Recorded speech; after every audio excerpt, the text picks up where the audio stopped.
پارہ نمبر 23 سورۃ یاسین ہے۔ ان آیت کریمہ کے اندر اللہ تبارک و تعالیٰ نے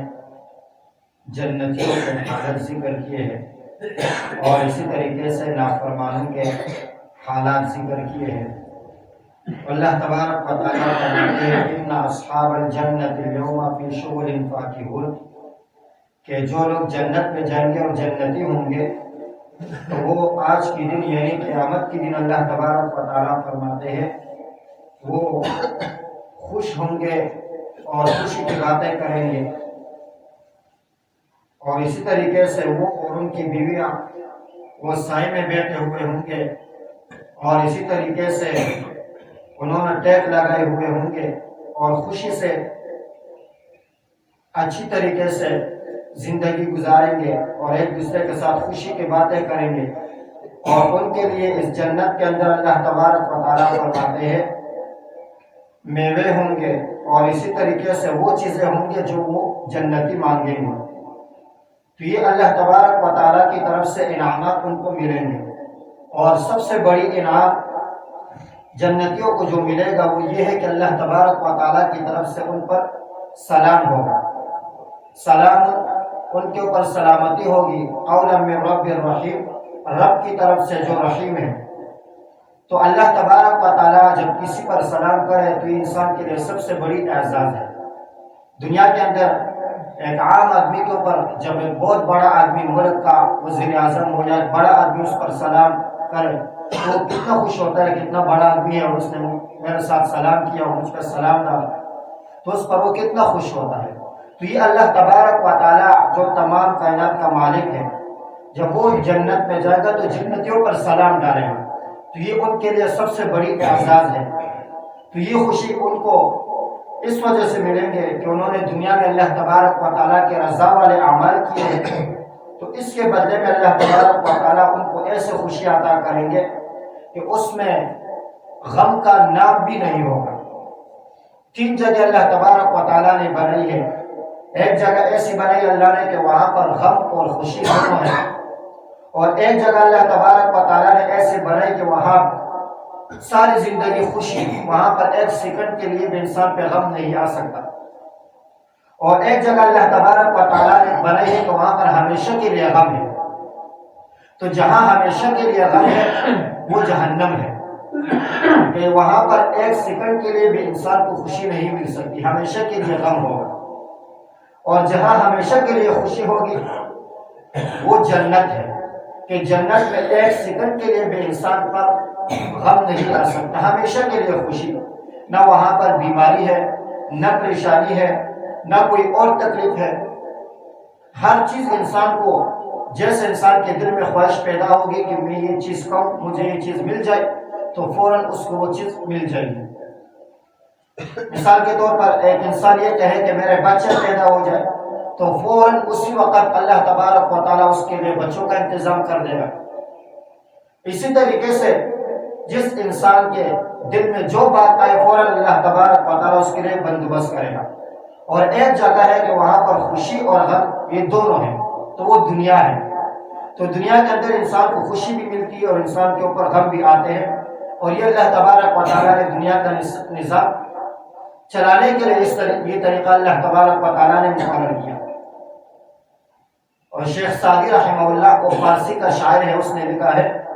درے دنیا کسے بے غم نہ باشد، اس دنیا کے اندر کوئی انسان ایسا نہیں ہے کہ جو بے غم ہو، وہ اگر باشد بنی آدم نہ باشد، اور اگر کوئی انسان ایسا ہے کہ وہ ساری زندگی بے غم رہے، اس کے اوپر کوئی غم نہ آئے، تو وہ انسان نہیں ہے، وہ انسان ہے نہیں کہ جس کے اوپر غم اور پریشانی نہ آئے۔ تو ہر انسان کے اوپر دنیا کے اندر پریشانیاں آتی رہتی ہے۔ خضر علیہ السلام کے ساتھ کسی کی ملاقات ہوئی تو اس نے خضر علیہ السلام سے کہا کہ میرے لیے اللہ تبارک و تعالیٰ سے دعا کرو کہ اللہ تبارک و تعالیٰ مجھے ایسا بنائے کہ، اور اس شخص کی طرح اللہ تبارک و تعالیٰ مجھے بنائے کہ جس کے اوپر دنیا کے اندر کبھی غم نہ آئی ہو۔ تو خضر علیہ السلام نے اس سے کہا ایسا انسان تو دنیا میں ہو نہیں سکتا کہ جس کے اوپر دنیا میں غم نہ آئے ہو، لیکن اس نے پھر کہا کہ نہیں، آپ میرے لیے دعا کریں کہ اللہ مجھے اس شخص کی طرح بنائے کہ جس کے اوپر دنیا میں کبھی غم نہ آئے ہو۔ خضر علیہ السلام نے اس سے کہا کہ جاؤ اور پوری دنیا میں چکر لگاؤ، جب اس طریقے سے کوئی آدمی آپ کو مل جائے کہ جس کے اوپر دنیا میں کبھی غم نہ آیا ہو، تو پھر اس آدمی سے نام کے بارے میں معلوم کرنا کہ اس کا نام کیا ہے، پھر آ کے مجھے بتانا، اس کا نام لے کے میں اللہ تبارک و تعالیٰ سے سوال کروں گا کہ اس آدمی کی طرح اس آدمی کو بنانا۔ تو وہ گیا اور اس نے چکر لگایا اور بہت سارے لوگوں کو اس نے دیکھا، لیکن جب بھی کسی کو دیکھتا تو وہ بہت خوشحال نظر آتا، لیکن جب اس کے اندرونی حالت معلوم کر لیتا تو پتہ چل جاتا کہ وہ بہت پریشان ہے۔ تو ایک آدمی کو اس نے دیکھا کہ وہ بہت زیادہ اس کے خادم اور نوکر تھے اور بہت زیادہ خوشحال تھا، نوکر اور خادم بھی بہت زیادہ تھے، پیسے مال دولت بھی اس کے پاس بہت زیادہ تھا اور اس کے بچے بھی بہت زیادہ تھے۔ تو اس نے جب اس کو دیکھا تو اس نے کہا کہ یہی آدمی ہے کہ جس کے اوپر کبھی غم نہ آیا ہو۔ تو اس کے پاس چلے گیا اور اس سے نام کے بارے میں معلوم کرنا چاہا، تو اس نے کہا کہ نام تمہیں بتاؤں گا، لیکن کیوں آپ میرے نام معلوم کرنا چاہتے ہیں؟ تو اس نے کہا کہ میں آپ کی طرح بننا چاہتا ہوں۔ تو اس نے اس کو سوال کیا کہ میرے اللہ کے لیے میں آپ سے سوال کرتا ہوں کہ میرے لیے میری طرح نہ بننا۔ تو اس نے کہا کیوں؟ تو اس نے کہا کہ آپ میری طرح کیوں بننا چاہتے ہو؟ تو اس نے کہا میں اس لیے آپ کی طرح بننا چاہتا ہوں کہ آپ بہت زیادہ خوشحال ہیں اور کبھی آپ کے اوپر غم نہیں آیا ہوگا۔ تو اس نے کہا کہ جتنے غم اور تکالیف میرے اوپر آئے ہیں اور اس وقت جتنی تکالیف اور جتنے غم میرے اوپر ہے، شاید دنیا کے اندر اس طریقے سے تکلیف اور غم کسی پر اس وقت نہ ہو۔ تو وہ شخص وہاں سے بے صحیح مایوس ہو کر چلا گیا اور اس نے خضر علیہ السلام سے کہا کہ ایسا آدمی قیامت تک آپ کو نہیں مل سکتا ہے کہ جو بالکل بے غم رہے اور کوئی غم اور پریشانی اس کے اوپر نہ آئے۔ تو اللہ تبارک و تعالیٰ نے یہاں پر جنتیوں کا ذکر کیا، تو جنت خوشیوں کی جگہ ہے، تو وہاں پر ہمیشہ کے لیے انسان کو خوشی ملے گی، وہاں پر ایک سیکنڈ کے لیے بھی انسان کے اوپر غم نہیں آ سکتا، تو وہ خوشی کی جگہ ہے۔ تو اگر انسان چاہے کہ میں وہاں پر اس خوشی کی جگہ میں رہوں تو اس کے لیے انسان دنیا کے اندر نیک اعمال کی کوشش کرے تاکہ مرنے کے بعد کی جو زندگی ہے وہاں پر انسان ہمیشہ خوش رہے۔ اور پھر اس سے اگلی آیتوں میں اللہ تبارک و تعالیٰ نافرمانوں کا ذکر فرماتے ہیں وَامْتَازُوا الْيَوْمَ أَيُّهَا الْمُجْرِمُونَ، اے مجرموں آج کے دن تم لوگ جدا جدا ہو جاؤ۔ تو کافر الگ ہوں گے اور جو نافرمان ہے وہ الگ ہوں گے، جو فاسق ہے فاجر ہے وہ الگ ہوں گے، تو الگ الگ جو ہے نا سارے لوگ کھڑے ہو جائیں گے۔ اور پھر اللہ تبارک و تعالیٰ سے کہیں گے أَلَمْ أَعْهَدْ إِلَيْكُمْ يَا بَنِي آدَمَ أَلَّا تَعْبُدُوا الشَّيْطَانَ، اے بنی آدم، اے انسانوں، میں نے آپ لوگوں سے یہ عہد نہیں لیا تھا، میں نے آپ لوگوں کو یہ تاکید نہیں کی تھی کہ شیطان کی بات نہ ماننا، اس لیے کہ وہ تمہارا کھلا ہوا دشمن ہے، لیکن آپ لوگوں نے شیطان کی بات مانی اور اسی شیطان کی وجہ سے تم میں سے بہت سارے لوگوں کو شیطان نے گمراہ کیا۔ تو شیطان انسان کا یہ دشمن ہے اور کھلا ہوا دشمن ہے۔ وہ تفسیر ذخیرۃ الجلال کے اندر مولانا سرور احسان صفدر رحمہ اللہ نے ایک کہاوت اور ایک واقعہ لکھا ہے کہ ایک اللہ والے اللہ تبارک و تعالیٰ کے حکم سے وہ ایک دیوار کے نیچے سو گئے، تو ایک شخص آیا اور اس کو جگایا اور اس سے کہا کہ یہاں سے بھاگ جاؤ، یہ دیوار گرنے والی ہے۔ تو وہ شخص فوراً وہاں سے اٹھا، تو تھوڑی دیر کے بعد وہ دیوار گر گئی۔ تو اس شخص نے اس کو پکڑا اور اس سے کہا کہ آپ کون اللہ تبارک و تعالیٰ کے فرشتہ بن کے یہاں پر آئے ہو اور میرے ساتھ اتنی بڑی نیکی آپ نے کی کہ مجھے یہاں سے اٹھایا، ورنہ میں یہاں سویا ہوا تھا، دیوار گر جاتا تو میں زخمی ہو جاتا یا مر جاتا، آپ نے میرے ساتھ اتنی بڑی نیکی کی ہے، آپ کون ہو، آپ مجھے اپنا تعارف کریں۔ تو اس نے کہا بس چھوڑو، آپ کا کام ہو گیا، تعارف کرانے کی کیا ضرورت ہے؟ لیکن اس نے اس کو نہیں چھوڑا کہ نہیں آپ مجھے اپنا نام بتاؤ یا آپ کون ہو؟ تو اس نے کہا میں شیطان ہوں۔ تو اس نے کہا شیطان ہو تو آپ کا اور میرا کیا تعلق ہے؟ آپ نے میرے ساتھ اتنی بڑی نیکی کیوں کی ہے اور کس طریقے سے کہ آپ تو میرے دشمن ہو؟ تو اس نے کہا میں نے آپ کے ساتھ نیکی نہیں کی، میں نے آپ کو نیکی سے محروم کیا۔ تو شخص نے کہا کیسے نیکی سے محروم کیا؟ تو اس نے کہا آپ دیوار کے نیچے سے سوئے ہوئے تھے اور دیوار گرنے والی تھی اور میں نے آپ کو یہاں سے اٹھایا اور آپ یہاں سے اٹھ گئے، اگر آپ کو میں یہاں سے نہ اٹھاتا اور یہ دیوار گر جاتی تو آپ کو شہادت کا درجہ مل جاتا، لیکن میں نے آپ کو یہاں سے اٹھایا اور شہادت کے درجے سے میں نے آپ کو محروم کیا۔ تو شیطان اس طریقے سے انسان کو گمراہ کرتا ہے اور انسان کا کھلا ہوا دشمن ہے۔ تو اللہ تبارک و تعالیٰ پھر جہنمیوں سے فرمائیں گے، نافرمانوں سے، اصلوہ اليوم بما کنتم تکفرون، کہ آج کے دن تم اپنے کفر کی وجہ سے جہنم میں داخل ہو جاؤ۔ ان اصحاب الجنت، بے شک جنتی لوگ، اليوم آج کے دن، فی شغل، وہ شغل میں ہوں گے، فاکہون، اور دل لگی کے اور خوشی کی باتیں کر رہے ہوں گے، ہم وازواجہم، وہ جنتی اور ان کی بیویاں، فی ظلال، وہ سائے میں ہوں گے، علی الارائک، اور ایک لگائے ہوئے ہوں گے، متکئون، ایک لگا کر بیٹھے ہوئے ہوں گے، لہم، ان کے لیے، فیہا، اس جنت میں، فاکہۃ، میوے ہوں گے، ولہم، اور ان کے لیے، ما، وہ چیزیں ہوں گے، ما یدعون، جو وہ مانگیں گے، سلام، سلام ہو، قولا من رب الرحیم، رب کی طرف سے جو رحیم ہے، وامتازوا اليوم، آج کے دن جدا ہو جاؤ، ایھا المجرمون، اے مجرمو، الم اعہد الیکم، کیا میں نے تمہیں تاکید نہیں کی تھی، یا بنی آدم، اے بنی آدم،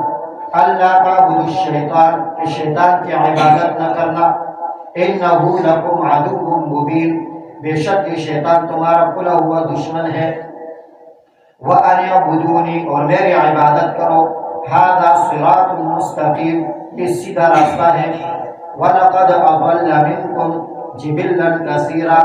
اور تم میں سے بہت سے لوگوں کو شیطان نے گمراہ کیا، أَفَلَمْ تَکُونُوا تَعْقِلُونَ، کیا تم لوگوں میں عقل نہیں ہے، هَذِهِ جَهَنَّمُ الَّتِی، یہ وہ جہنم ہے، کنتم توعدون، جس کا تمہارے ساتھ وعدہ کیا گیا، اصلوها اليوم، داخل ہو جاؤ آج کے دن، بما کنتم، اس جہنم میں داخل ہو جاؤ، بما کنتم تکفرون، اپنے کفر کی وجہ سے، اليوم نختم، آج کے دن ہم مہر لگا دیں گے، علی افواہہم، ان کے منہ پر، وتکلمنا ایدیہم، اور ہمارے ساتھ باتیں کریں گے ان کے ہاتھ، وتشہد ارجلہم، اور ان کے پاؤں گواہی دیں گے، بما کانوا یکسبون، اس بات پر کہ انہوں نے جو کام کیے ہیں۔ تو یہ انسان کے عام جو اعضاء ہے وہ انسان کے اوپر گواہی دیں گے، وَلَوْ نَشَاءُ، اور اگر ہم چاہے، لَطَمَسْنَا عَلَىٰ أَعْيُنِهِمْ، ہم ان کی آنکھوں کو ملیامیر کرے، یعنی ان کے آنکھوں کا نظر ختم کرے، فَاسْتَبَقُوا الصِّرَاطَ، پس وہ راستہ تلاش کریں گے، فَأَنَّىٰ يُبْصِرُونَ، پس وہ کہاں راستہ پائیں گے۔ اللہ تبارک و تعالیٰ فرماتے ہیں کہ ہم قیامت کے دن ان کے منہ پر مہر لگائیں گے۔ تو بعض لوگ اللہ تبارک و تعالیٰ کے سامنے انکار کریں گے، جیسے کافر اللہ تبارک و تعالیٰ کے سامنے کہیں گے واللہ ربنا ما کنا مشرکین، اللہ کی قسم ہم نے تو شرک نہیں کیا۔ تو اللہ تبارک و تعالیٰ پھر ان کے منہ پر مہر لگائیں گے۔ تو مہر لگانے کے بعد اللہ تبارک و تعالیٰ فرماتے ہیں الیوم نختم علی افواہہم وتکلمنا ایدیہم، کہ ان کے ہاتھ وہ ہمارے ساتھ باتیں کریں گے، وتشہد ارجلہم، اور اسی طریقے سے گواہی دیں گے ان کے پاؤں۔ تو انسان کے اوپر بہت سارے گواہ قیامت کے دن بنیں گے۔ تو اگر انسان اپنے منہ سے جھوٹ بولے گا اللہ تبارک و تعالیٰ کے سامنے، اللہ کو تو علم ہے، لیکن بات کو مضبوط کرنے کے لیے اللہ تبارک و تعالیٰ کے اوپر گواہ پیش کریں گے۔ تو ایک انسان کا اپنے اندام ہے، یہ انسان کے اوپر گواہی دیں گے، جب گواہی دیں گے تو اللہ تبارک و تعالیٰ اس کے بعد اور گواہ لے کر آئیں گے۔ تو اور گواہ انسان کے اوپر وہ ایک ہے کرامن کاتبین، انسان کا ساتھ جو فرشتے ہیں، وہ فرشتے جو لکھنے والے ہیں، وہ فرشتے انسان کے اوپر گواہی دیں گے۔ ہر انسان کے ساتھ دو فرشتے ہیں، ہر وقت انسان کے ساتھ رہتے ہیں۔ اور اسی طریقے سے ایک انسان کے اوپر گواہی دینے والا فائدہ صحف و نشرت، انسان کا اعمال نامہ ہے، جس رجسٹر کے اندر انسان کے گناہ لکھے گئے ہیں یا انسان کی نیکیاں لکھی گئی ہیں، تو یہ بھی انسان کے اوپر گواہ ہوگا۔ اور اسی طریقے سے چوتھے نمبر پر انسان کے اوپر گواہی دینے والا وہ یومئذ تحدث اخبارہا، جس دن زمین اپنے خبریں بیان کرے گی، تو زمین انسان کے اوپر گواہی دے گا، انسان کا اعمال نامہ انسان کے اوپر گواہی دے گا، اور اسی طریقے سے فرشتے انسان کے اوپر گواہی دیں گے، اور اسی طریقے سے انسان کے اپنے اعضاء انسان کے اوپر گواہی دیں گے۔ تو اگر انسان یہ